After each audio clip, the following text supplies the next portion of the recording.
મહાભારતના રણમેદાનની જ્યારે યુદ્ધ થયું, ભટંકત ક્રોધ ઝુરે તહી કાલ ચટંકત બોલત બાન કમાન ઘટંકત માનહુ સિંહ વરા.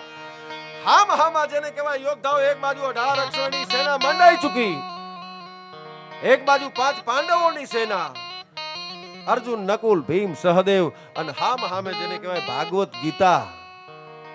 એનું જે ઉદાહરણ થયું ને, ઉદ્ગમ સ્થાનની વાત કરું છું. મહાભારતના રણમેદાનની અંદર યુદ્ધની અંદર ભગવાન શ્રી કૃષ્ણએ અર્જુનને કીધું છે, યદા યદા હિ ધર્મસ્ય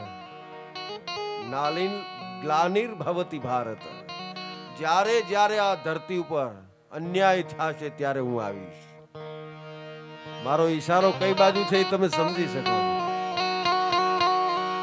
જ્યારે જ્યારે આ દેશ ઉપર, જ્યારે જ્યારે આ ધરતી પર અન્યાય ને અત્યાચાર થશે ત્યારે હું અવતાર ધારણ કરીશ, આવું કહીને ગયો છે. એટલે અમારો ઓલો શ્યામ, કવિ ઘનશ્યામ,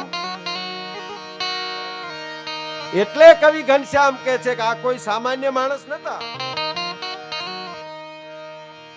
યુગે યુગે પ્રગટીશ હું દીધેલ જેને કોલ છે.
રાવ તો